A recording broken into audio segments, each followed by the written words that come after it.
तो जय हिंद साथियों, स्वागत है आपका आपके पसंदीदा चैनल ऑफिशियल गुरुजी क्लासेस में। अभी तक हमने सेंटेंसेस क्या होते हैं, ऑब्जेक्ट, सब्जेक्ट, ये सब पढ़ा। ठीक है, कोई भी सेंटेंस हो उसमें तीन चीजें अवश्य होती हैं। एक होता है हमारा सब्जेक्ट, दूसरी होती है वर्ब और तीसरा क्या होता है, ऑब्जेक्ट। किसी भी सेंटेंस में ये जरूर होता है। ठीक है, ये जरूर होता है, सब्जेक्ट, वर्ब और ऑब्जेक्ट, जिसमें से हम सब्जेक्ट पढ़ चुके हैं, ऑब्जेक्ट पढ़ चुके हैं, सेंटेंस पढ़ ही लिया है, उसके बाद हमने प्रेडिकेट भी पढ़ लिया है। ठीक है, मान लीजिए कोई गाड़ी है। ठीक है, मान लीजिए कोई गाड़ी है। ठीक है, माना ये गाड़ी क्या है, ये गाड़ी है। ठीक है, ये गाड़ी है, ये इसकी पहली पहिया मतलब आगे वाली पहिया है, ये पीछे वाली पहिया है। तो गाड़ी में क्या क्या होता है, स्टीयरिंग होती है, आगे की पहिया होती है, पीछे का पहिया। मेन क्या होता है गाड़ी में, मेन होता है इंजन। ठीक है, मेन क्या होता है, इंजन होता है। अब बताइए, आप बताइए कि अगर गाड़ी में इंजन ना हो, गाड़ी में इंजन ना हो तो क्या गाड़ी चलेगी? बताइए, गाड़ी में अगर कोई भी नई गाड़ी ले आइए, उसमें इंजन ना रहे या फिर इंजन हो तो खराब हो, इंजन हो तो खराब हो, तो गाड़ी वो बढ़ेगी, कितनी भी महंगी ले आइए, कितने भी अच्छी ले आइए, बिना इंजन के गाड़ी चलना असंभव। धक्का प्लेट रहेगी, बस आप धक्का देके उसको बढ़ा सकते हैं आगे। उसी प्रकार हमारे सेंटेंस में जो वर्ब है, ये किसका काम करता है, ये हमारा इंजन का काम करता है। किसका काम करता है, इंजन का। ठीक है, और जब ये इंजन सही रहेगा तो ये अच्छे से आगे बढ़ेगी। आई बात समझ में? जब ये इंजन सही रहेगा तब ये अच्छे से आगे बढ़ेगी। जब आपकी क्रियाएं अच्छी होंगी, जब आपको वर्ब पता होगा वर्ब क्या है, तभी तो आप इंग्लिश बोल पाओगे। बताइए आप, नहीं बात प्रेजेंट की हो रही है, आप बता रहे हैं फ्यूचर का। आएगा समझ में? भाई काम कोई प्रेजेंट में हो रहा है, आप उसको बता रहे हैं फ्यूचर का या फिर पास्ट का, नहीं समझ में आएगा। ठीक है, इसमें बस यही है कि आप धक्का प्लेट धक्का देके चल रहे हैं। जिस प्रकार बिना इंजन की गाड़ी चलेगी धक्का प्लेट, उसी प्रकार आप भी चलेंगे। तो सेंटेंस में वर्ब होना अनिवार्य है। बिना वर्ब के, बिना सब्जेक्ट की कोई सेंटेंस ही नहीं होता। अगर एक बार ऑब्जेक्ट ना हो तब तो सेंटेंस बन सकता है, लेकिन अगर क्रिया ना हो, सब्जेक्ट ना हो तो सेंटेंस नहीं बन सकता। सेंटेंस का मतलब होता है कि जिसका एक अर्थ हो, सेंस हो। ठीक है, आई बात समझ में? तो ये क्रियाएं क्या होती हैं, क्रिया क्या होती है? क्रिया का मतलब है किसी भी सेंटेंस में जिस शब्द द्वारा कार्य के होने या करने का पता चले, करने या होने का पता चले, वही होता है क्रिया। वही होती है क्या, क्रिया। क्रिया का मतलब क्या भाई, जिसमें थोड़ी बहुत एनर्जी लगती हो, जिसमें एनर्जी लगती हो। जैसे हमने कहा करना, जिसमें जिस शब्द द्वारा करने या होने का पता चले। पहले हम पढ़ लेंगे, लिख भी लेंगे, लेकिन पहले समझ लिया जाए कि होता क्या है, मोटी मोटी चीजें हम समझ ले। ठीक है, करने, हमने कहा जिस चीज में एनर्जी लगे आपकी, जिसमें एनर्जी लगे, बोलने में, खाने में, पढ़ने में, उठने में, बैठने में, सोने में भी तो एनर्जी लगती है कि नहीं लगती? भाई ऐसे तो नींद आती नहीं है, खाए पिए रहोगे एनर्जी बढ़ेगी, सोओगे सुबह फिर खाली हो जाएगी, कम हो जाएगी एनर्जी। तो जिस चीज में एनर्जी लगे, जैसे हमने एग्जाम्पल में कहा चलना। ठीक है, चलना, सोना, खाना, पीना, उठना, बैठना। ठीक है, ये सब क्या है, ये हमारी क्रियाएं हैं। वही तो हम पढ़ा रहे हैं, क्रिया क्या है, यही तो है क्रिया। और हमने कहा जिसमें किसी चीज के होने का पता चले। ठीक है, जैसे हमने कहा यह किताब है, तो इसमें क्रिया तो कोई हो नहीं रही, इसमें क्रिया तो कोई, जैसे हमने कहा यह किताब है, इसमें कोई क्रिया हो रही नहीं हो रही, लेकिन इसमें हेल्पिंग वर्ब लगेगी। कौन सी हेल्पिंग वर्ब लगेगी? जो सब्जेक्ट और ऑब्जेक्ट को जोड़ेगी। यह का मतलब दिस, और जो इज लगा है भाई, ये होने को बताएगी। तो बुक, तो ये इज क्या है, ये भी तो होने को प्रदर्शित कर रहा है ना। तो इज क्या है, ये हमारी हेल्पिंग वर्ब है, जो सब्जेक्ट और ऑब्जेक्ट को जोड़ रही है। आई बात समझ में? अभी किसी बच्चे का कमेंट आया था कि सर इंग्लिश पढ़ा कैसे जाता है, ठीक है। तो इंग्लिश पढ़ा कैसे जाता है?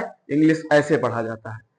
कोई जैसे हिंदी पढ़ी जाती है उसी प्रकार इंग्लिश पढ़ी जाती है। जो बच्चा हिंदी नहीं पढ़ पाता, जो बच्चा इंग्लिश नहीं पढ़ पाता, वो सबसे पहले जो उसके अक्षर होते हैं, ठीक है, स्वरों को ध्यान दे और व्यंजन, स्वर व्यंजन उसको पहले आना चाहिए, तब आगे उसकी गाड़ी चलेगी। इसी प्रकार इंग्लिश में भी उसको वोवेल और कॉन्सोनेंट दोनों पढ़ने चाहिए, तब उसको समझ में आएगा कि इंग्लिश कैसे पढ़ी जाती है। ठीक है, इंग्लिश इस प्रकार पढ़ी जाती है कि छोटे छोटे अक्षर मिला के जैसे हम शब्द बनाते हैं उसको पढ़ते हैं, उसी प्रकार इसमें भी धीरे से आप स्टार्ट करिए, एक एक अक्षर दो दो अक्षर से। ठीक है, आप स्टार्ट करिए, उसके बाद आप पढ़ पाएंगे। किस प्रकार? पहले आप जो हिंदी है उसकी इंग्लिश बनाइए, मतलब इंग्लिश में उसको कैसे लिखा जाता है। जैसे कि हमने लिखा कमल, क्या लिखा? कमल। तो इसको हम कैसे, इसको तो हम कामाल पढ़ सकते हैं ना, इसमें ए लगा है, इसमें ए लगा, लेकिन कैसे नहीं, इसका भी कोई सेंस है। ठीक है, आप पहले पढ़ें, आप पहले देखें कि जो हिंदी वाले शब्द हैं उनको इंग्लिश में कैसे लिखते हैं, क्या कहते हैं। जैसे का है के, खा का है के एच, गा का है जी। ठीक है, ये सब बताते हैं, लेकिन हम कुछ अलग बताएंगे जिससे आपको और अच्छे से समझ में आए। किस प्रकार? पहले उसको लिख लेते हैं, जैसे हिंदी के होते हैं वैसे इंग्लिश के होते हैं। ठीक है, पहले लिखें का, खा, गा, घा, इसका मतलब के ए, ना कि के। खा का मतलब के एच ए, गा का मतलब जी ए, घा का मतलब जी एच ए, ड़ा का मतलब एन। उसके बाद चा, छा, जा, झा, इया। उसके बाद चा का मतलब सी एच, छा का मतलब C double H, C H A, C double H A.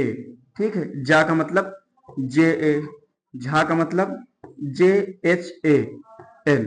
ठीक है, उसके बाद टा का मतलब, टा का मतलब टी ए, ठा का मतलब डा, एक मिनट,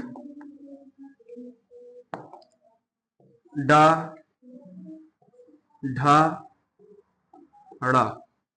ठीक है, उसके बाद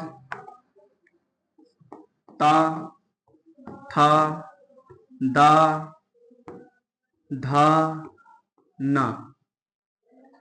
एक मिनट, इसका मतलब पहले जान लीजिए।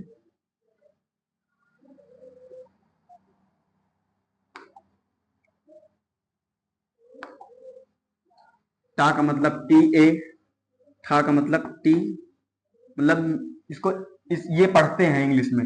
ठीक है, टी एच ए। डा का मतलब डी, डी ए, क्या डी ए। ढा का मतलब डी एच ए, ड़ा का मतलब है। उसके बाद ता, था, दा, धा, ना। ता का मतलब टी, था का मतलब टी एच ए, ता का मतलब टी ए, डा का मतलब डी, ढा का मतलब डी एच ए, दा का मतलब डी ए। ठीक है, ना का मतलब एन। उसके बाद पा, एक मिनट, पा, फा, बा, भा, मा। ठीक है, पा का मतलब पी ए, फा का मतलब पी एच ए, बा का मतलब बी ए, भा का मतलब बी एच ए। ठीक है, माँ का मतलब एम ए। उसके बाद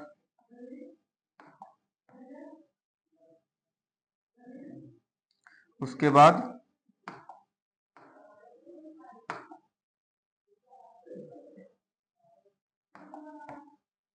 या, क्या?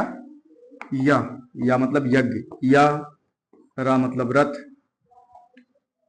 वा मतलब वक, शा मतलब शलजम, ला, एक मिनट गलती हो गई,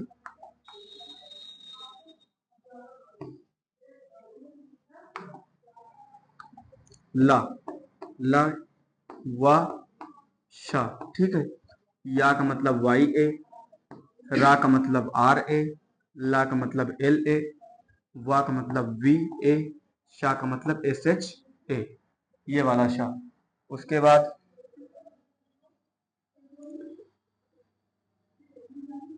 खा, खटकोड़ा वाला खा, इसको शा भी पढ़ते हैं, खा, सा, हा,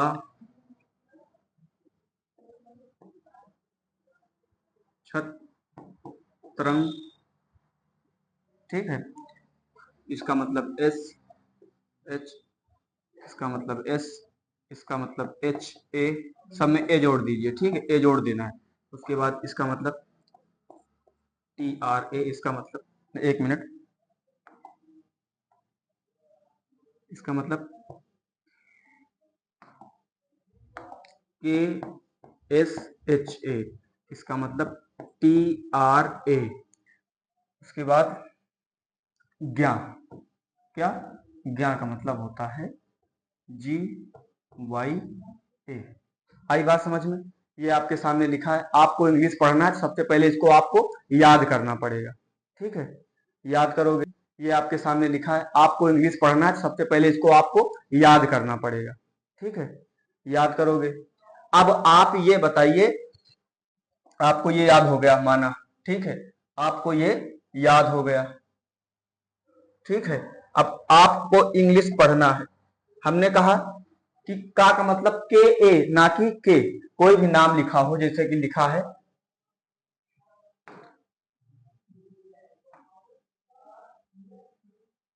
जैसे लिखा है, अभी लिखा था ना कमल। अगर हम का मतलब सिर्फ के समझते तो फिर के एम एल हो गया नाम, है ना। लेकिन नहीं, का मतलब क्या है, के ए है, तो इसको क्या लिखेंगे हम, इसको क्या लिखेंगे, ये नहीं लिखा जाएगा। का मतलब उधर देखिए, का मतलब के ए, माँ मतलब देखिए वहां क्या कहां लिखा है, या ये है। माँ का मतलब एम ए, ला का मतलब एल ए, सही ये भी है। अंत में आप ए लगाएं या फिर आपकी मर्जी ना लगाएं, लेकिन उचित यह है कि लगाओ। जितेंद्र कभी कभी लिखा रहता है कि जितेंद्र, ठीक है, जितेंद्र, ठीक है, लोग ये लिखे चले आते हैं, लेकिन ये गलत। जब तक यहाँ ए नहीं लगेगा तब तक ये सही नहीं होगा, ठीक है। कहने का मतलब जो पूरा अक्षर हो उसमें पूर्ण अक्षर में ए जरूर लगाएं, ठीक है, उसमें ए जरूर लगाएं। कोई भी नाम ले लो, ठीक है। सत्यम, सत्यम नहीं, शिवम, क्योंकि सत्यम में आधा अभी उसको भी बताएंगे। शिवम, शिवम। और जो वोवेल है इंग्लिश में तो कम ही है, ठीक है। इंग्लिश में कौन है, ए,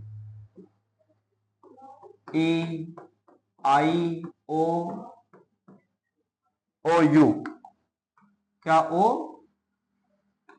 यू, बस इतने ही, इतने ही है, ठीक है। इसी में आपकी सारी मात्राएं हो जाएंगी।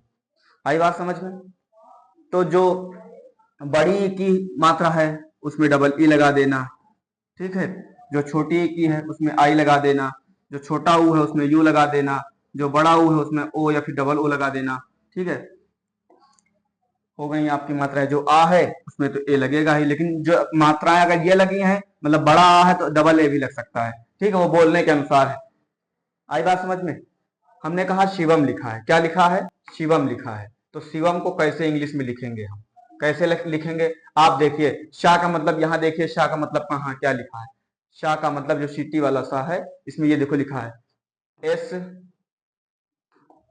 एस एच ए लगा है, लेकिन अब पाई लगी है। हमने कहा जब कोई कोई मात्रा ना लगी हो तब उसमें एक ए लगा देंगे। जब कोई मात्रा किसी भी शब्द में कोई मात्रा ना लगी हो और उसकी इंग्लिश लिखना हो, कोई भी नाम हो, तो उसमें अगर नहीं लगी तो उसमें ए लगा देंगे। अगर वो पूरा अक्षर लिखा हो तब, जब पूरा अक्षर लिखा रहेगा तभी।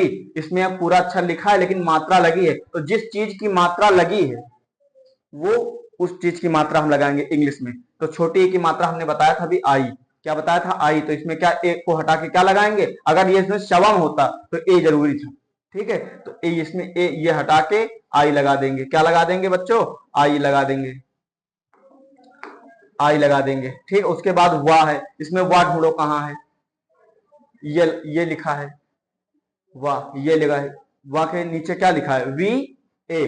तो यहां पर क्या लिखेंगे, वाह यहां भी लिखा है वी ए। माँ है तो ढूंढ लीजिए माँ कहाँ है, ये लिखा है। माँ के बाद एम ए, इसको ये भी लिख सकते हैं आप, क्योंकि अंत में आप लगाइए चाहे ना लगाइए लेकिन लगाओ, ठीक है। पूरा नाम लिखो जो है, ठीक है। ये भी लिख सकते हैं, ये भी लिख सकते हैं। आई बात समझ में, ठीक है। कोई भी नाम हो, ये तो पूरे अक्षर की बात हो गई थी। अब हम बात करेंगे जिसमें आधा अक्षर हो, जैसे कि एग्जाम्पल में लिखा हो, क्या लिखा हो, एग्जाम्पल में लिखा हो सत्यम, ठीक है। सत्यम, सर जी उसमें ए लगेगा कि नहीं लगेगा, जैसे हमने लिखा सत्यम। इंग्लिश पढ़ना लिखना बता रहे हैं कि कोई बोल दे तो कैसे लिखोगे, तो इसमें सात पूरा है ना, तो हमने कहा जो अगर पूरा है उसमें कोई मात्रा ना लगी हो तो उसमें ए जरूर लगाना। तो ये पूरा है, इसमें कोई मात्रा नहीं लगी है तो एस ए लगा दो।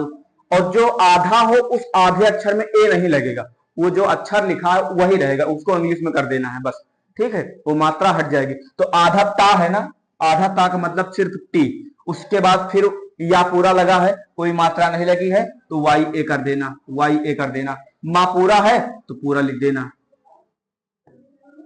लोग हिंदी में पढ़ेंगे सत्यमा, लेकिन नहीं, अगर सत्यमा पढ़ेंगे तो सत्यामा पढ़ेंगे, फिर इसमें भी ए लगा है, इसमें भी है ना। तो इसमें कुछ लोग ए का यूज बाद में करते हैं, अगर कोई पाई नहीं होती है, कुछ लोग नहीं करते हैं। तो रियल में सत्य ये है, ठीक है, सत्य ये है। जैसे कि लिखा सत्येंद्र है, क्या लिखा है, सत्येंद्र। इसमें कैसे लिखा जाएगा भाई, एस सा है, सा को पूरा कैसे लिखेंगे, इधर देखिए सा कहां लिखा है, एस ए। तो यहां पर क्या लिखेंगे, एस ए। मिला लीजिए, ये सा है, यही तो यहां लिखा है, यहां इसके नीचे क्या लिखा है, एस ए, यहां भी एस ए। उसके बाद ता, ता पूरा लगा है, ता के नीचे इसमें ई क्यों लगाए हम, ई इसलिए लगाए कि एक ही पाई लगी है, ये इसका मतलब ई, ठीक है। एक ही पाई इसलिए, अगर हमने सिर्फ ये कहा कि जिस अक्षर में कोई भी पाई ना लगी हो, वो अक्षर पूरा हो, तो उसमें हम ए का यूज करेंगे, ठीक है। इसमें पाई लगी है तो ई, ए का मतलब ई। उसके बाद आधा ना लिखा है, आधा ना का मतलब उस अक्षर को सिर्फ लिखना है, उसके बाद ए नहीं लगाना है, उसके मतलब ए का यूज नहीं करना है। तो एन लगा दिया, यहां पर ये लगा है ना एन, ठीक है, बल्कि यहां पर भी वही होगा, ठीक है, ठीक है। लेकिन आधा लिखा है तो आधा का मतलब सिर्फ एन, अगर पूरा लिखा हो तो एन ए। और द्रा, इसमें भी जैसे ये पूरा दा पूरा लगा है, डी लगा दिया, ठीक है। रा आधा है तो आधा लगा दिया, लेकिन इसके नीचे लगा। कुछ लोग पढ़ेंगे ये सही है, लेकिन नहीं, जब तक दा का पूरा नहीं लिखोगे तब तक वो सही नहीं होगा। आई बात समझ में, होप करता हूं आप लोग समझ गए होंगे किस प्रकार से लिखा जाता है। इसी प्रकार आपको बड़े बड़े, जैसे छोटा ले कल, इसको कैसे लिखेंगे, क्या ये है, बताइए आप, नहीं, जब तक इसको आप पूरा नहीं लिखेंगे। भाई ये तो अभी आधा है ना, इसको पूरा करो, इसको आप पूरा करोगे तो ये होगा, ठीक है। इसमें भी आप लगा लोगे तो ये गलत पढ़ सकते हैं वो जिनको इसकी जानकारी नहीं है, वरना ये यही लिखा है, ठीक है। आई बात समझ में। कुछ लोग नहीं यूज करते हैं तो ऐसे लिख देते हैं, ऐसे लिख देते हैं। लेकिन अगर आपको जानकारी है, आप पढ़ो चाहे जो, लेकिन लिखो सही। आई बात समझ में। जैसे हमारा ही नाम है विशाल, तो इसमें वाह है, वी, आई का मतलब छोटी, छोटी का मतलब आई, शाह का मतलब एस एच, एस एच कहां है, एस एच, ए लगा है, पाई का काम हो गया, पाई भी लगी है, यहां भी ए लगा है, ठीक है। लगना तो चाहिए डबल ए, क्योंकि भाई एस का मतलब तो यही हुआ, अब जो पाई लगी है उसका भी ए, लेकिन जहां दो एक लगा हो पहले से, वहां इसका मतलब ये हो जाता है, ठीक है, इसका मतलब ये हो जाता है। तो ये ए हटा दीजिए, ला का मतलब एल, ला का मतलब एल ए, ठीक है, एल ए। सही तो ये हुआ विशाल, ठीक है, लेकिन हम भी लिख लेते हैं अपना इसी तरह, लेकिन सही ये है। आई बात समझ में?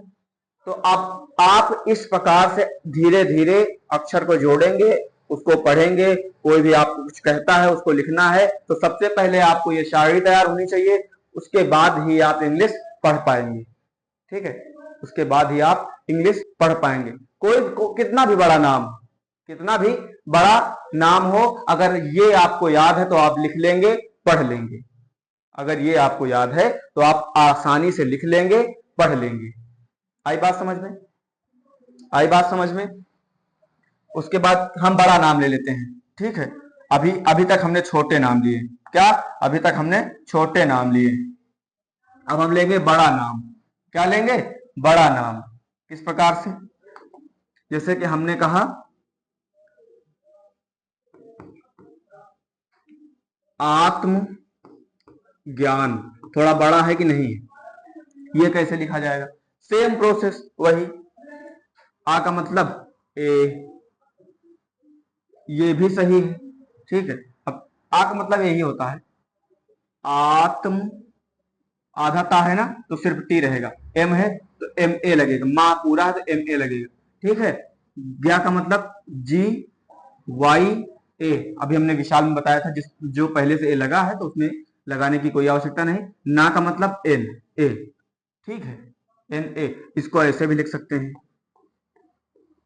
आत्म ज्ञान। एक मिनट,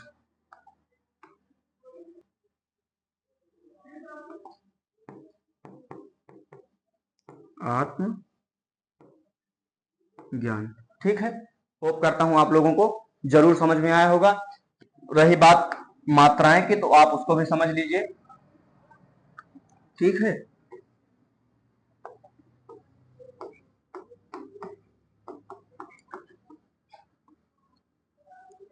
अ, बड़ा आ, छोटी ई, बड़ी ई, छोटा ऊ, बड़ा ऊ। इसको क्या लिखेंगे? इसको ए लिखेंगे। इसमें भी कहीं कहीं ए होता है, कहीं कहीं डबल ए होता है।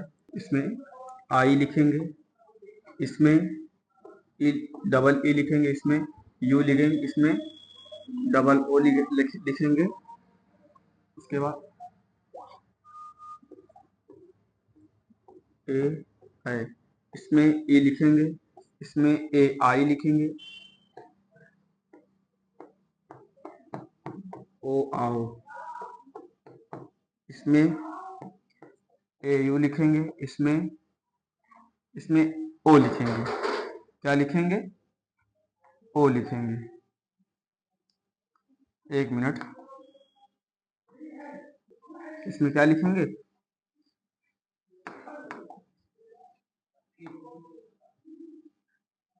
इसमें ओ लिखेंगे, इसमें ए यू लिखेंगे, कहीं कहीं ओ यू लिखा जाता है।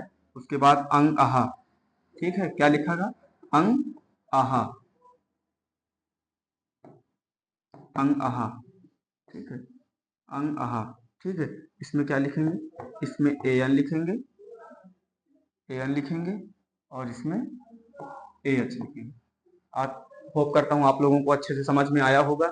ये मात्राएं हैं, ये इंग्लिश की पूरे जो जो भी अक्षर का मतलब क्या होता है लिखा है, आप लोग ये याद कर लेंगे तो मैं आसानी से कह सकता हूँ आप इंग्लिश पढ़ भी सकते हैं, इंग्लिश लिख भी सकते हैं, ठीक है। वीडियो बड़ी हो जाएगी, नहीं इसी में हम वर्ब भी बता देते। वर्ब क्या है बता दिया मोटा मोटा, कि जो जिस शब्द द्वारा कार्य के करने या होने का पता चलता है वो वर्ब होता है, ठीक है। चलना, उठना, बैठना, जिसमें एनर्जी लगे, ठीक है। हम बोल रहे हैं, इसमें एनर्जी लग रही, मतलब क्रिया हो रही है, ठीक है। हम लिखते हैं, एनर्जी लगती है, मतलब क्रिया होती है, ठीक है। इसकी नेक्स्ट वीडियो में कितने प्रकार के वर्ब होते हैं, कौन कौन से वर्ब होते हैं, उसकी कौन कौन सी फॉर्म होती हैं, उसको अच्छे से बताएंगे। तब तक के लिए साथियों धन्यवाद। जय हिंद, जय भारत।